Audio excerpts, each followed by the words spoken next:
What's up guys, welcome to Vintage Genetics, where it is all about classic bodybuilding. And right now is a low carb day, so I'm always starting the day off with a beautiful omelet.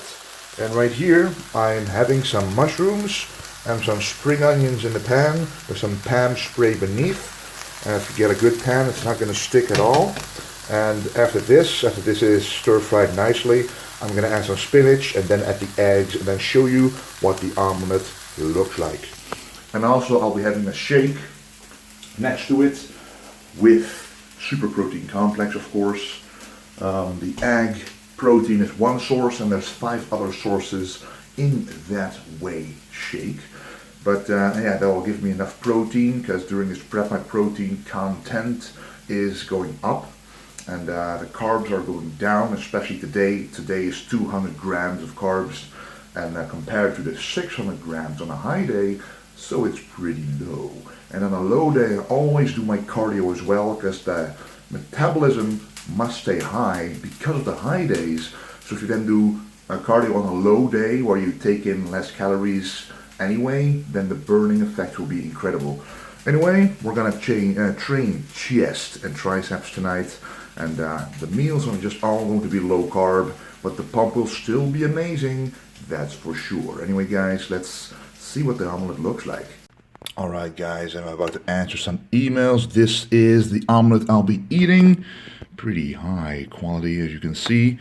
There's 3 whole eggs in here and 120 grams of egg whites, or about 4 egg whites that is. And here we've got a pretty big shake with frozen spinach, with some cinnamon, with 40 grams of SPC protein, and unsweetened almond milk to make it even more creamy. So this is going to be amazing. In combination with this, as you can see, very low carb, in total about 10 grams of carbs from the vegetables, from the spinach, and a little bit from the almond milk, like half a gram. But anyway, I'm going to enjoy this right now. And then it is time for the chest workout itself. It's going to be, of course, a classic workout with some incredibly interesting exercises. But we first start off with the incline dumbbell press. 6 sets, because this is the first exercise. Whether I do bench press or a dumbbell press, I like to do more sets with the first basic exercise to first of all get a lot of blood in the muscle for the rest of the training, and to properly warm up every other muscle that aids you in training the chest. For example, the shoulders, which I'm training right here. This is a rotator cuff exercise, and I'm doing this because I feel a little bit of an impingement in the shoulder. So the moment that you feel that, if you haven't felt it in a while, you should be doing some exercises that specifically target, warm up, and send blood to that area. So what I do is I do some rotator cuff exercises and then a rotator cuff stretch, which you can find on the YouTube channel because it's called a shoulder fix stretch. It has already helped a lot of people out. So if you have trouble with your front delts doing a bench press or a dumbbell press or a military press, and you feel your front delt simply hurting, almost like it feels injured, then try out that stretch and it will help you quite a lot. And as you can see, I'm sticking to around 12 reps even when I'm going to the heavier reps at heavier weights, because I like to put some volume in at the first exercise to get a lot of blood and get a nice pump to get everything started. And I simply like to be able to lift heavy with a correct form with as many reps as possible. Now 50 kilograms that I'm doing right here is the heaviest dumbbell that we have right now in our own gym. We will be having 60 kilograms dumbbells very soon, but for now this is the heaviest, and since I've been training with these for quite a long time, I'm able to do quite a lot of reps with these, even on the incline. So I believe I was able to do around 18 reps, so I always try to rep out whenever I hit the heaviest possible weight. If I can do more than 12, I won't stop, but I simply keep going, of course. And as we just did a dumbbell exercise, I like to switch it up sometimes and move to a machine, in this case a cable exercise, and doing the cable flies. This is an incredible exercise to isolate the chest and fill it up with even more blood, but at the same time you're able to stretch it to the max as well. So this is the best type of isolation exercise you can do for the chest, because you get a full stretch and a full contraction at the same time.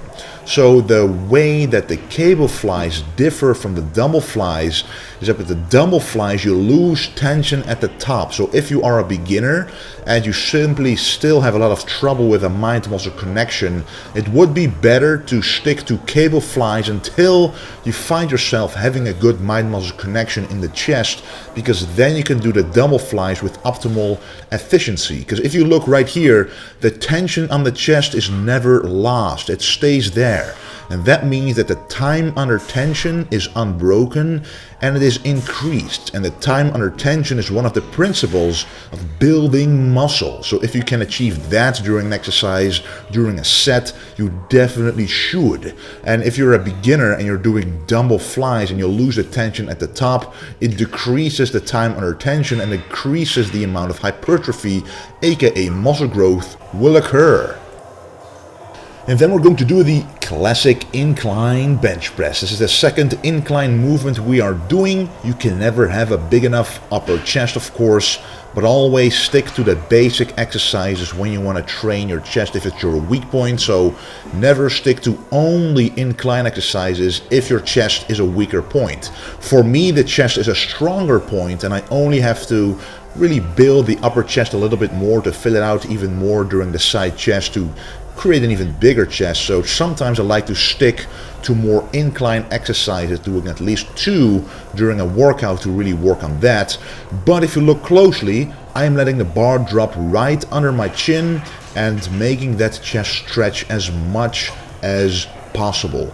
If you do this technique, you will notice that if you previously did not notice a feeling in the chest, a pump in the chest during the incline bench press, if you do it this way, you will feel that connection to the chest fibers in the upper chest. Because if you stretch it like this, letting the bar drop right under your chin and letting the bar touch the chest, you will feel an incredible stretch, which is what this exercise is all about. The bar is fixed, so you cannot move your hands together, so your arms and the bar are fixed. The only thing moving basically is the chest and your elbows up and down, your upper arms. But the way that your arms are positioned, like the width of the space in between them, stays the same, so you can't really do a full contraction. But the way to enhance this exercise, to enhance what this exercise can do, is to maximize the stretch. So that's why I always let the bar drop to the max, to the chest when I'm doing a regular bench press or an incline bench press. And when I'm doing a dumbbell press, I like to try to contract chest at the top as well. And right after that, we're doing 4 sets of body weight dips. The first few are at least 15 plus reps, and after that, taking a small break in between, go to failure each and every time.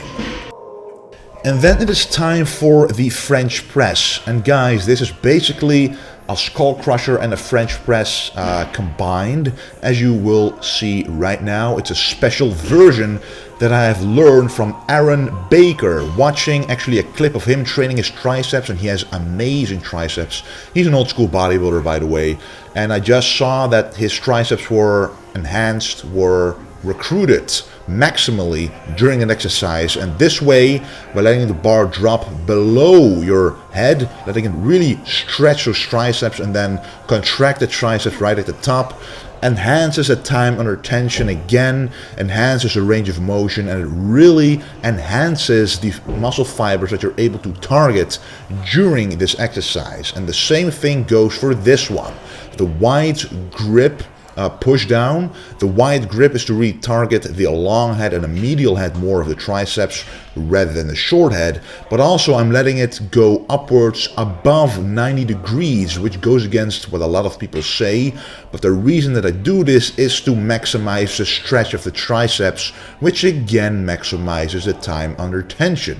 And I like saying this over and over to really tell you guys the reasoning why I am changing the way I am performing some of these exercises. Because triceps is one of my weak points, and it has become much stronger compared to a few months ago because I apply these different techniques.